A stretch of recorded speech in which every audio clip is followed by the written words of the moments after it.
Teachers are natural innovators, entertainers, and problem solvers. They dream of growing old into the profession, teaching their kids' kids. But sometimes career goals shift or change, and that makes opportunities outside of the classroom seem intangible. Questioning, who am I if I'm not a teacher? I'm your host, Alexandra Simon. And I'm your co-host, JoDee Scissors. This is The Great Teacher Resignation.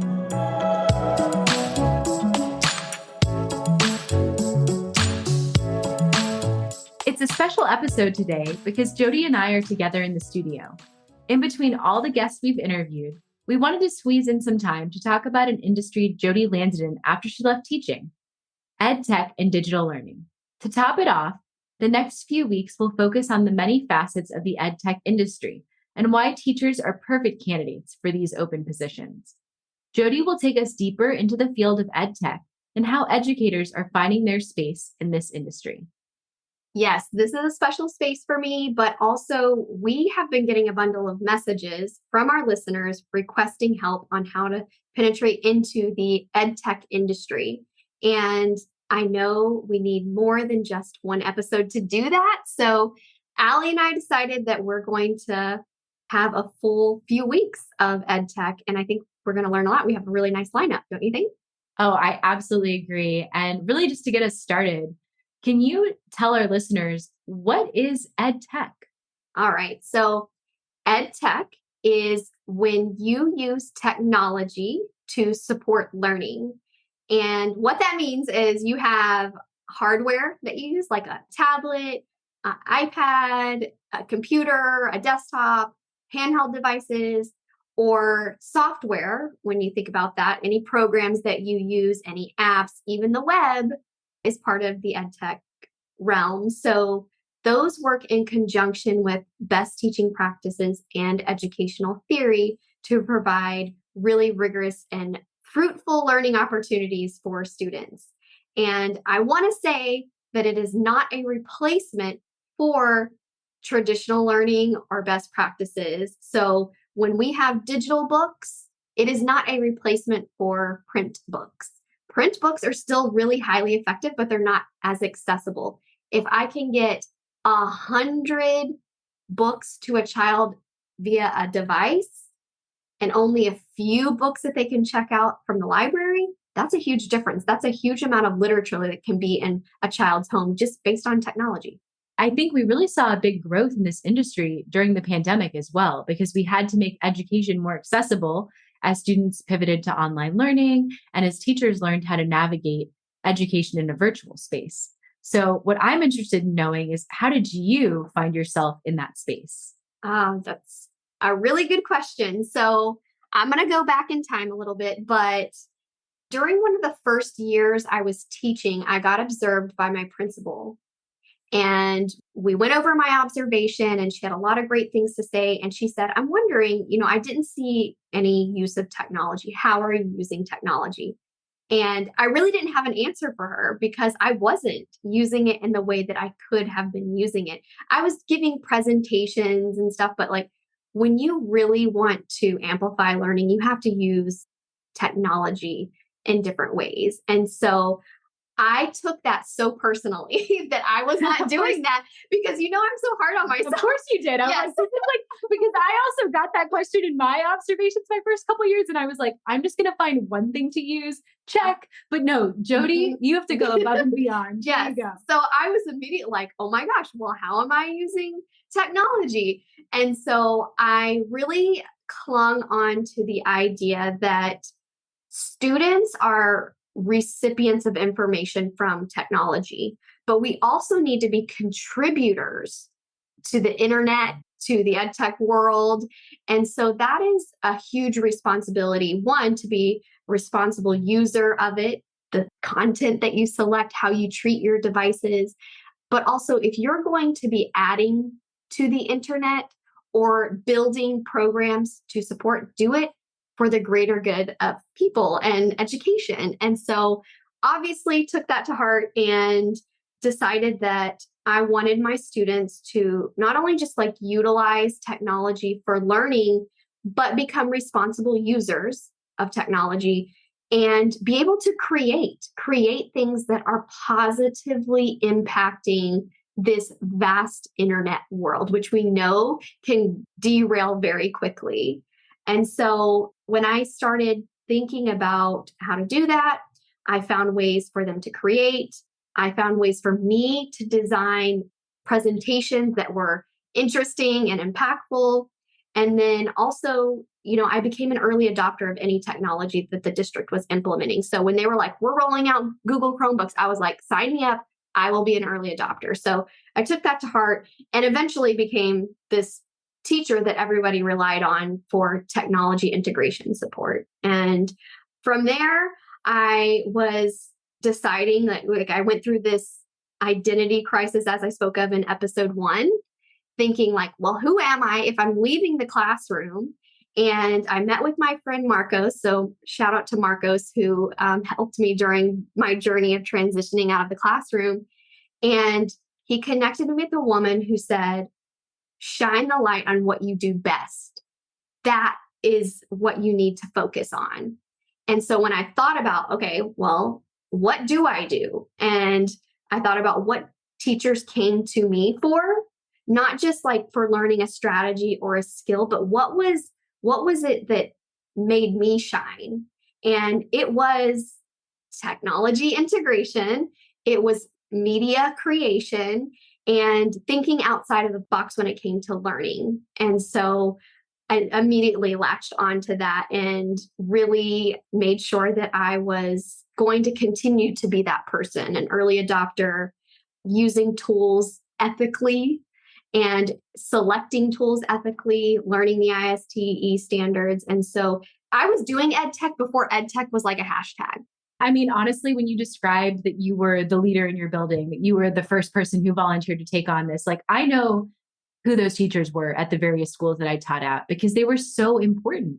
And I always came in at odd times, but like I loved learning from those teachers. I was never myself that ed tech leader, but I really did rely on that person in the building to go to ask those questions. I was really quick at learning technology and implementing it, but that wasn't my passion like it was yours. And so I think it's great that you got that advice to stick with your passion and something that you were good at, that you had a track record of being successful at. And so what you did is you took that knowledge and that strength and you transitioned to a different level outside of education and you went full on consulting. Mm-hmm. Now, consulting can be a very lucrative career, but it's also risky. So why did you choose to go that particular route? Well, it was by accident. So after I left, I had taken a position with an organization, an arts organization that was ed tech and digitally based. And so when the pandemic hit, I had to pivot to do consulting to accommodate people's budgets. And, it was a very uncertain time. And so consulting was the route that I took, but I could do it with confidence because I had built a support system to be able to pursue that. So I had friends in consulting, siblings. I watched my dad growing up as a contractor and saw the perks of the lifestyle.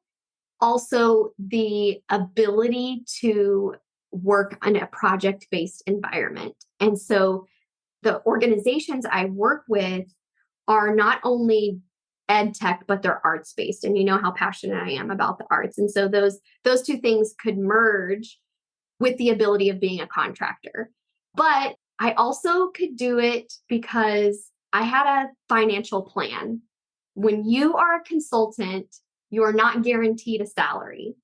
You're guaranteed contracts for a certain amount of time. And so what that requires on my part is budgeting, planning, negotiating contracts to ensure that not only are they compensating me appropriately, but am I doing something I will enjoy doing?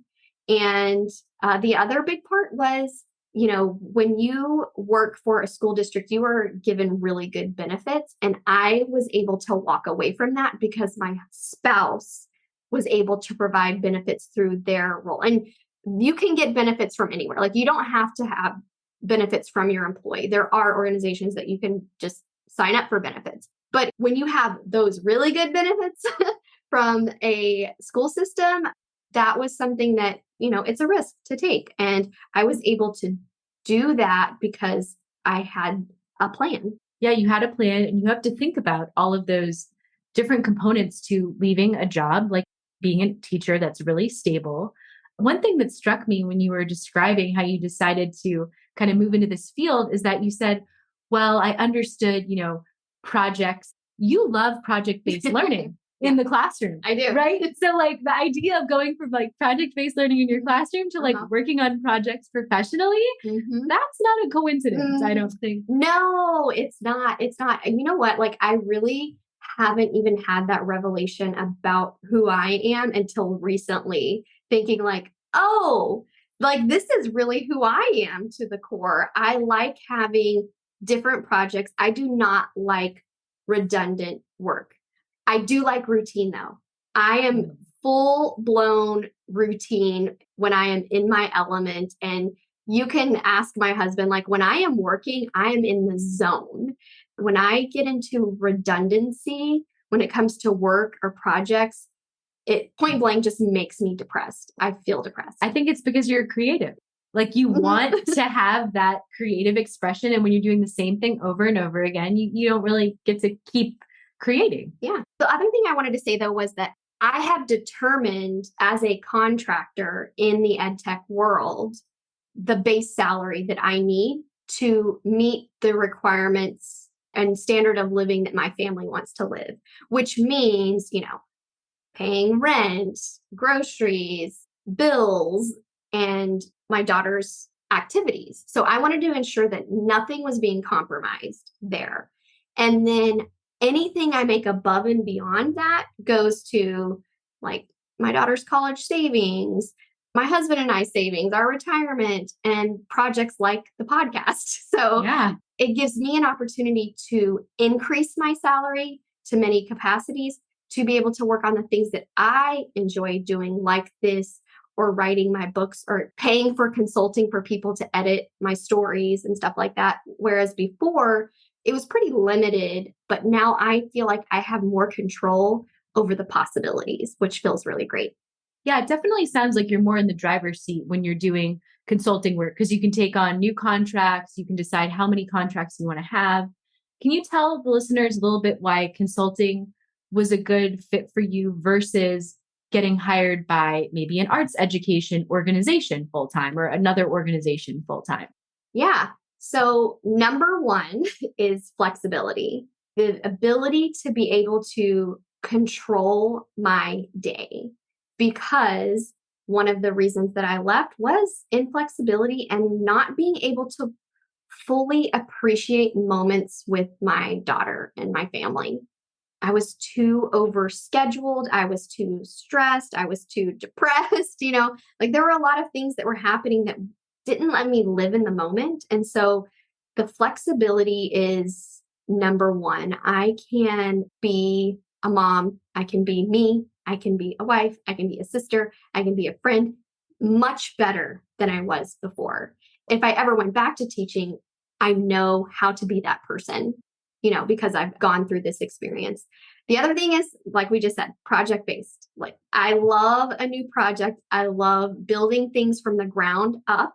And that's a big part of the EdTech industry. It is constantly evolving. Technology is evolving.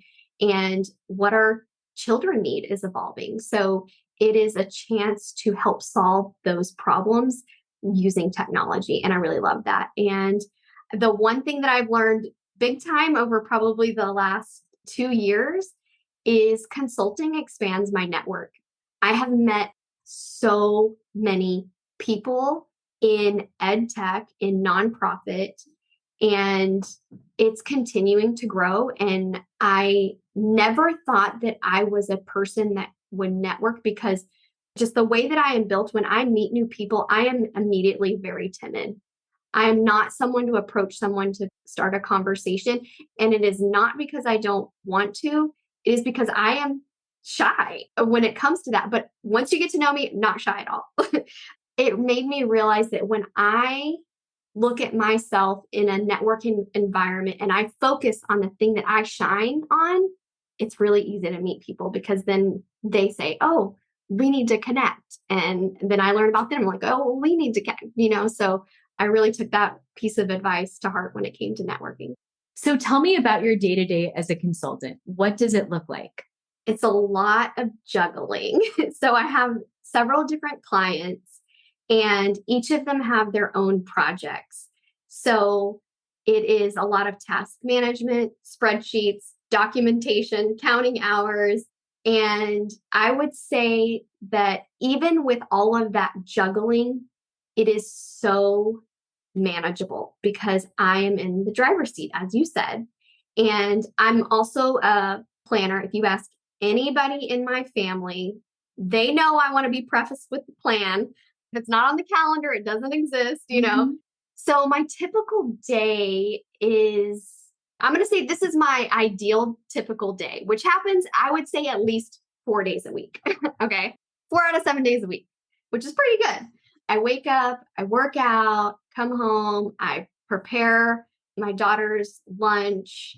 While I'm doing that, I might be listening to our podcast and edit or listening to a video that I may need to edit later or provide feedback to the production company or something. So sometimes I squeeze those little things in there.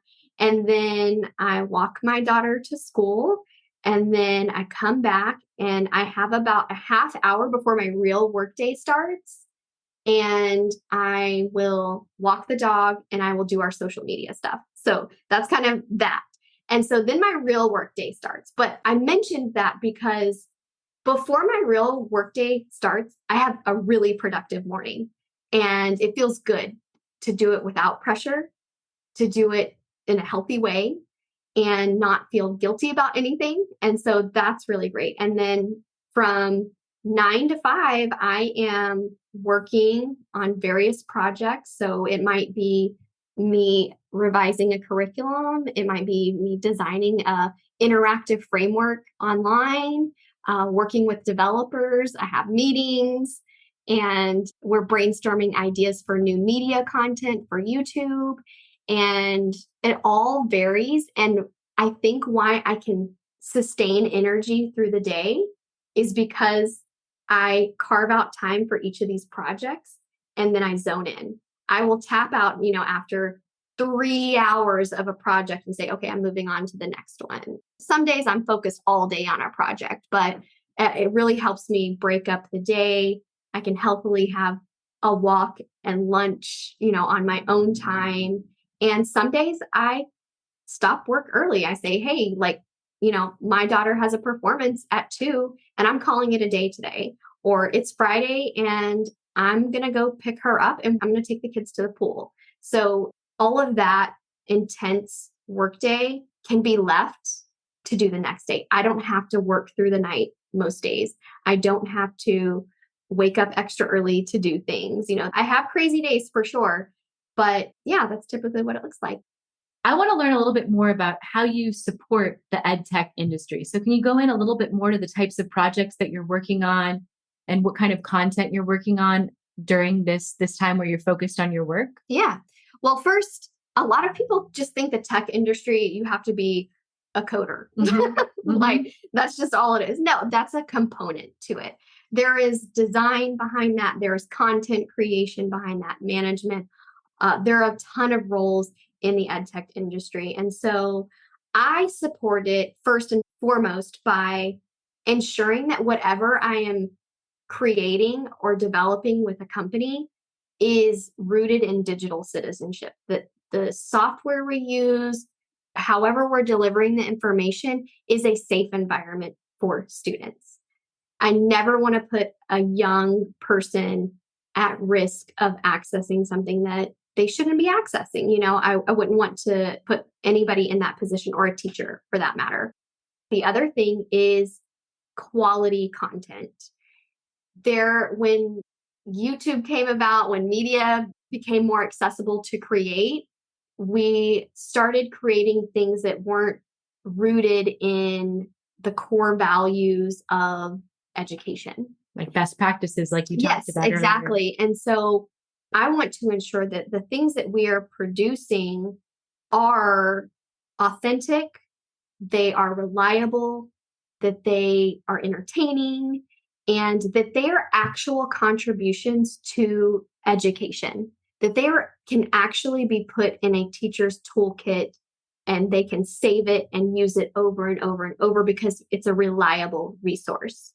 And so that's a huge priority. And so I do that in the arts. I have merged EdTech and the arts to make sure that music, theater, visual arts are all part of the EdTech industry. And that while we have this technology piece, we are still appreciating and practicing and enjoying the arts because they are so connected to the way that children learn.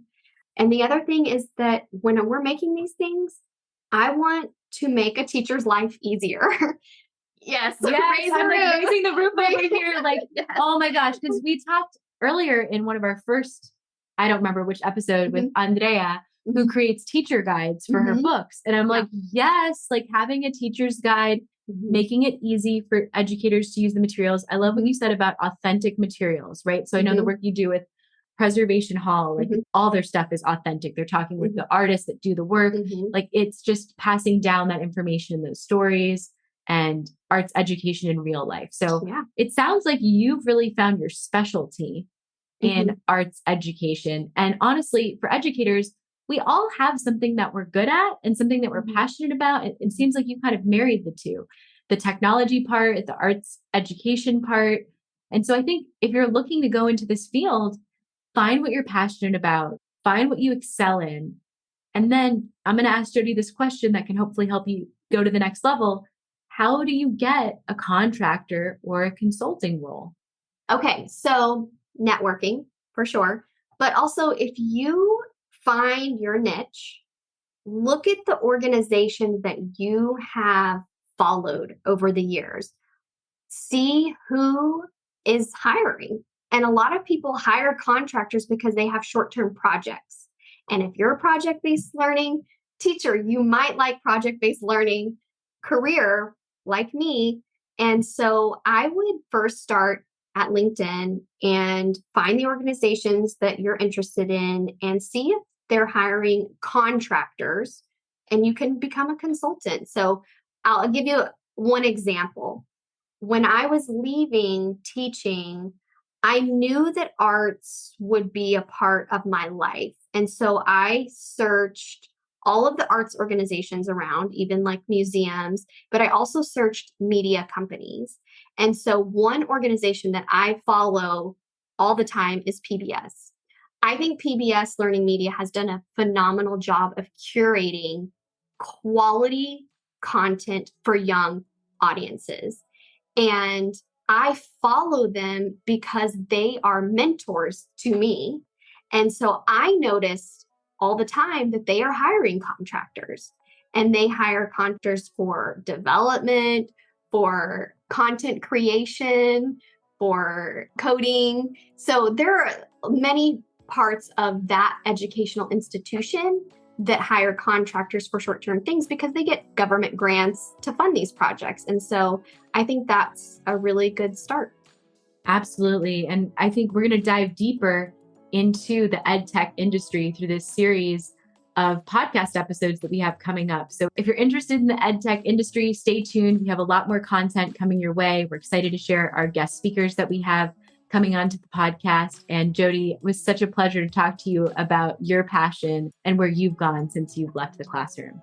If you'd like to connect with JoDee, you can find her on LinkedIn as JoDee Scissors. And if you'd like to connect with me on LinkedIn, you can find me as Alexandra Simon.